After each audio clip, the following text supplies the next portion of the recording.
আমরা বেঁচে আছি, আমরা নিঃশ্বাস নিতে পারছি। এটাই সবচেয়ে বড় অর্জন আমাদের প্রত্যেকের জীবনে। এই অর্জনকে সবসময় সেলিব্রেট করা উচিত। আসসালামু আলাইকুম। কেমন আছেন সবাই? লিজেন্ডার লাইফ অফ নিপা ব্লগে আপনাদের সবাইকে স্বাগতম। আমার প্রতিটি দিন আমি সুন্দরভাবে কাটানোর চেষ্টা করি। আমরা বেঁচে আছি, আমরা নিঃশ্বাস নিচ্ছি। এটাই সবচেয়ে বড় অর্জন আমাদের প্রত্যেকের জীবনে। আর এই নিঃশ্বাস ফুরিয়ে গেলেই আমাদের সবকিছু শেষ। তাই আমাদের যতদিন নিঃশ্বাস আছে প্রতিটি নিঃশ্বাসে ভালো থাকা খুঁজে নিতে হবে। ভালো থাকার জন্য সবার আগে যে জিনিসটা দরকার সেটা হচ্ছে মনের সন্তুষ্টি। বেঁচে থাকাকালীন একটা মানুষের চাহিদার কোনো শেষ থাকে না। দিন যত যায় চাহিদা তত বাড়তে থাকে। চাওয়া পাওয়া চাহিদা এগুলো আমাদের সারা জীবন চলতেই থাকবে। দুঃখ দুর্দশা হতাশা জীবনেরই একটা অংশ। কিন্তু সবকিছুকে পিছনে ফেলে নিজের প্রাপ্তির খাতায় যতটুকু আছে ততটুকু নিয়েই সন্তুষ্ট থাকা আমাদের উচিত। আর যারা এটা পারে তারা অল্প জিনিসেও অনেক সন্তুষ্ট থাকে, নিজেকে সুখী মনে করে। সকালবেলা একটা বিশেষ কাজে নেভি স্কুলে এসেছিলাম। নেভি স্কুলের কাজ শেষ করে মেয়েদের শখের জিনিসের জায়গায় চলে আসলাম। আমার বাসার জন্য কিছু ক্রোকারিজ আইটেম দরকার ছিল, সেজন্য এখানে আসা। এই ব্লু কালার প্লেটটা আমার কাছে অনেক ভালো লেগেছে, তবে এটা এখন নিচ্ছি না। আমার অন্যান্য যে জিনিসগুলো বেশি প্রয়োজন এখন সেগুলাই নিয়ে যাব।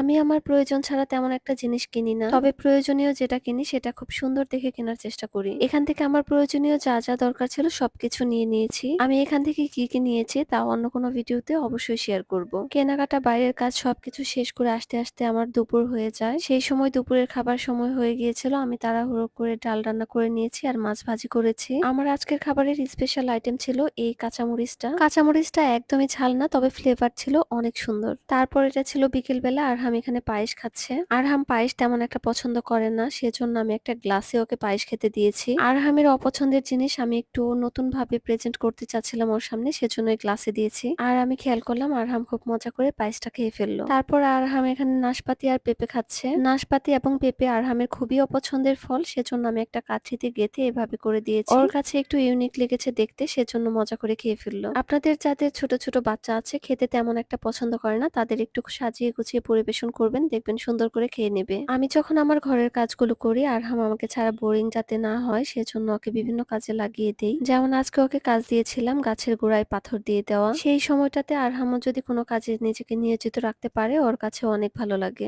আর আমিও নিশ্চিন্তে ঝামেলাহীন ভাবে আমার কাজগুলো শেষ করে ফেলতে পারি। তারপর বিকেলের দিকে আমি কিছু পেঁয়াজ বেরেস্তা করে রাখছি। অনেক খাবার বানাতে গেলে পেঁয়াজ বেরেস্তার দরকার হয়। কিছু কিছু খাবার আছে পেঁয়াজ বেরেস্তা না দিলে একদমই ভালো লাগে না। এরপর সন্ধ্যাবেলা আরহামকে বললাম চলো এখন আমরা পড়াশোনা করি। আরহামকে যদি একা একা পড়তে বসায় বা পড়তে বলে ও তেমন একটা আগ্রহ প্রকাশ করে না, কিন্তু আমি যদি বলি আমিও তোমার সাথে পড়বো এবং আমিও হোমওয়ার্ক করব, তখন খুশি হয়ে পড়তে বসে। আরহামকে মেন হোমওয়ার্ক করতে দেওয়ার আগে দুইজন মিলে অনেক আঁকাআঁকি করি, কালার করি। তারপর বলি চলো এখন আমরা একসাথে হোমওয়ার্ক করি। এরপর রাতের খাবারের জন্য আমি পরোটা এবং চিকেন চাপ বানিয়েছিলাম। এই ছিল আমার আজকে সকাল থেকে রাত। ভিডিওটি দেখার জন্য সবাইকে অনেক ধন্যবাদ। সবাই ভালো থাকবেন। আল্লাহ হাফেজ।